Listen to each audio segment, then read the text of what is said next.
For every amazing DC movie, there's also one that's utter garbage, and here are the 10 most loved and most hated DC movies. Starting off, we've got Superman, and I'm not talking about the 1978 classic, I'm talking about James Gunn's brand new start to the DCU.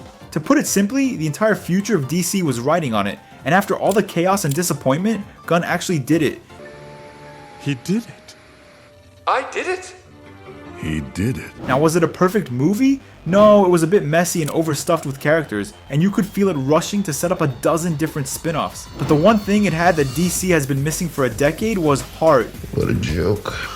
David Cornsweet's Superman felt like a breath of fresh air. He wasn't mopey or conflicted about his own existence. He was just a good guy trying to do the right thing in a world that wasn't sure it wanted him. But the real standout, the one who stole every single scene, was Nicholas Hoult as Lex Luthor. Oh, come on! You gotta admit this is cool! This wasn't the goofy Lex from the past. This was a cold, calculating, and terrifyingly charming sociopath who genuinely believed he was the hero of the story. He was a real threat, and honestly, he might be the best live-action Lex we've ever gotten. The movie wasn't a perfect 10, but it didn't need to be. It gave us hope. It proved that the DCU can work, and that the classic characters, when treated with respect, are still legends. It felt like the beginning of something special, but the last time DC tried to explore Superman's morality and his place in our world, things didn't go quite as well. In fact, it split the entire fanbase right down the middle. I'm of course talking about Batman v Superman, Dawn of Justice. And look, I want to go on record and say I respect the ambition. Zack Snyder didn't want to make just another superhero movie. He wanted to make a myth. He wanted to paint a god-tier epic on a cinematic canvas. And honestly, some of the visuals in this movie are straight up art. And that warehouse fight scene, still one of the best Batman fights ever put to film. But a movie isn't just a collection of cool looking screenshots, and all that ambition completely collapsed under the weight of its own execution. The tone was so relentlessly grim and dark that it just became exhausting. The pacing was a total mess, jumping from one subplot to another with no real flow, especially in the theatrical cut. And the editing felt like it was done with a lawnmower, making the plot feel convoluted and hard to follow. And it just fundamentally misunderstood its main character. This Superman wasn't a symbol of hope. He was a brooding, doubtful, joyless alien who seemed burdened by saving people. And Batman? Yeah, he was straight up murdering dudes, which for a lot of fans felt like a massive betrayal of his character. And then there's the Martha scene. Look, I get what they were going for. They wanted to show that their mothers having the same name humanized Superman in Bruce's eyes, but the execution was awful. This is bullshit. This is fucking bullshit. It's become a meme for a reason. Having Superman in his dying moments croak his mother's first name instead of just saying "save my mom" felt completely unnatural. It's such a clumsy way to resolve a conflict the movie spent 2 hours building up. So BVS wanted to be a deep, philosophical masterpiece, but it ended up being a joyless, confusing slog that left the fanbase angry and divided. But after BVS, DC finally learned how to write a good movie with the Batman. And man, this movie is just on another level. Matt Reeves fucking nailed it. He made a dark, gritty detective noir story that just happened to have Batman in it. And it worked beautifully. This was the first time I truly felt like we got the world's greatest detective on screen. The whole movie is a procedural thriller, following Batman and Gordon as they hunt the Riddler. It was dark, it was grounded, and the realism made it so much more intense. And Robert Pattinson's take on Bruce Wayne was incredible. He's not the charming playboy we've seen before. He's a broken, isolated, and obsessive reclusive weirdo. This is year 2 Batman. He's still raw, figuring it out, and he's driven purely by vengeance. He's a human being who is still processing his trauma. His arc of learning to become a symbol of hope instead of just fear was so well earned. But the real main character of the movie was Gotham City itself. It was claustrophobic, it was raining constantly, and it felt hopelessly corrupt. The dark Halloween vibe was so good that you could feel it. The cinematography was stunning, with this dark, gritty, and beautiful look that just pulls you in. It's a 3-hour slow burn that absolutely earns its runtime. But before I continue, please subscribe, it helps out the channel immensely. Which is so strange because literally later that same year, in 2022, DC released an abomination called Black Adam. Remember this one? I'm not gonna let you forget about it. Oh, the hype was unbearable. For months, all we heard from The Rock was that hierarchy of power nonsense. Hierarchy of power in the DC universe is about to change. He promised this movie would be a game changer, the new center of the DCEU.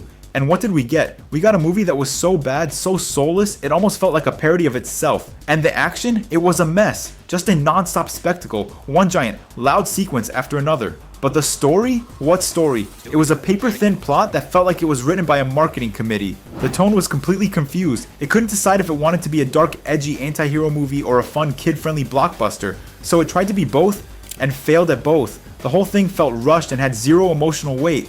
We're told Black Adam is this tragic figure, but Dwayne Johnson just plays, well, he just plays The Rock. There was nothing to connect with. The villain was a generic CGI blur, and the JSA characters were just kind of there, existing only to get punched. It was rushed, it lacked any emotional core, and it felt hollow. And more than anything, Black Adam represented the absolute end of an era. It was the last gasp of that old directionless DCEU, trying to build a universe on a foundation of pure hype and ego, and it just collapsed. And this was the moment they finally realized they needed to redo everything and put in charge the one man who had made such a beloved sequel just the year before, which is The Suicide Squad. And this was the movie that did everything the 2016 version wanted to do, which I'll explain later in the video.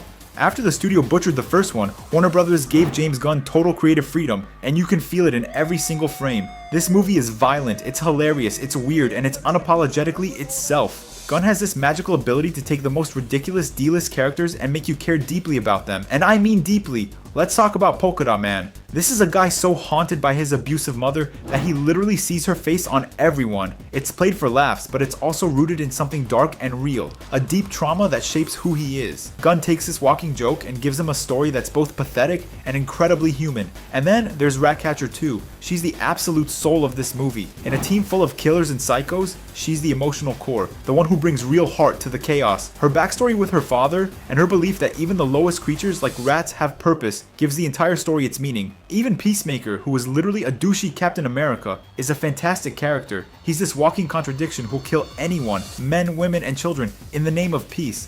I cherish peace with all my heart.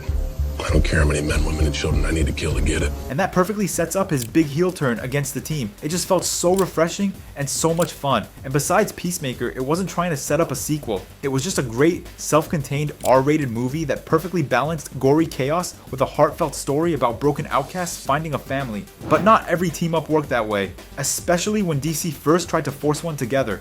Which brings me to David Ayer's 2016 Suicide Squad. This movie is the definition of a bloated, studio-interfered project. Remember the trailers? They looked amazing. They promised this edgy, dark, fun movie about villains forced to do good. And then, the movie came out, and it was a complete mess. You could feel two different movies fighting each other. One was Ayer's darker, more emotional vision, and the other was a panicked studio attempt to copy the fun, quippy vibe of Guardians of the Galaxy after BVS failed. Warner Brothers literally hired a trailer company to edit their own version of the movie. The result was chaotic editing that felt choppy and confusing. The humor was forced, and the soundtrack was just bizarre.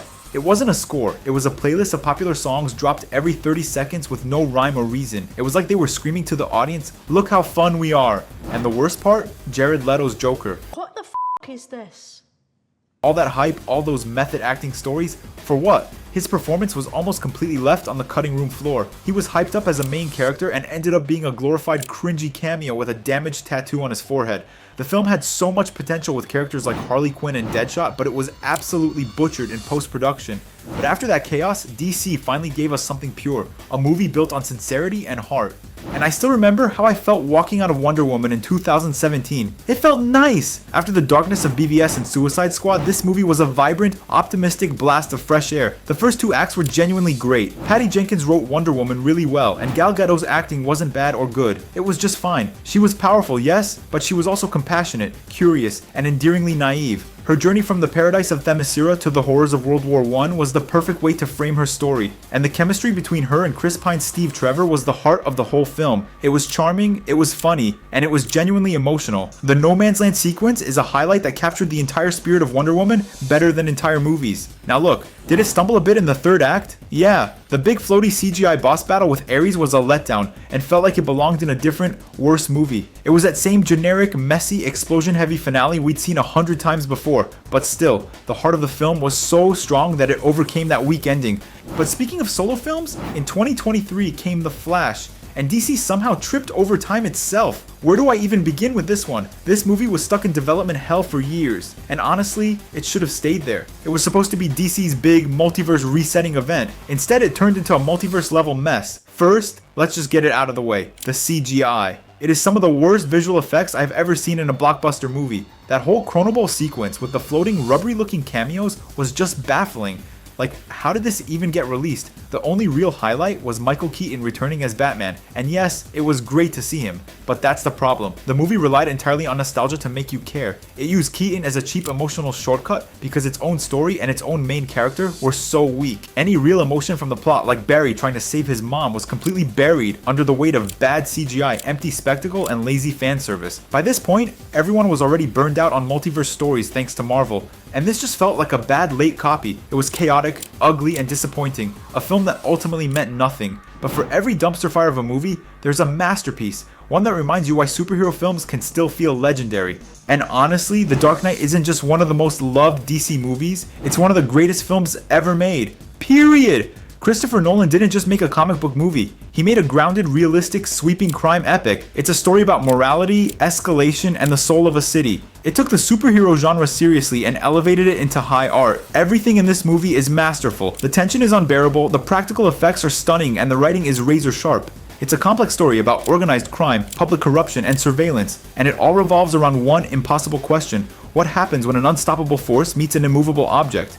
And that unstoppable force, Heath Ledger's Joker. Without question, it's one of the most iconic and terrifying performances in cinema history. He wasn't just a villain, he was chaos itself, a force of nature who didn't want money or power. He just wanted to prove a point. He wanted to expose Gotham's flaws, tear down its institutions, and drag everyone down to his level. He forced Batman, Gordon, and Harvey Dent to face the darkest parts of themselves and of the city they were trying to save. This movie challenged its hero, it challenged its audience, and it set a bar so high that almost no superhero film has reached it since. Especially the Justice League, which some people like to call the Justice League. And this is a hostage note more than a movie, and the Frankenstein's monster of superhero films. You had the clash of two completely different directors. Zack Snyder's darker, more mythic style, and Joss Whedon's quippy, colorful reshoots were mandated by a panicked studio trying to copy Marvel after BVS backlash. And they were stitched together into this horrifying mess. The tonal whiplash was unbelievable.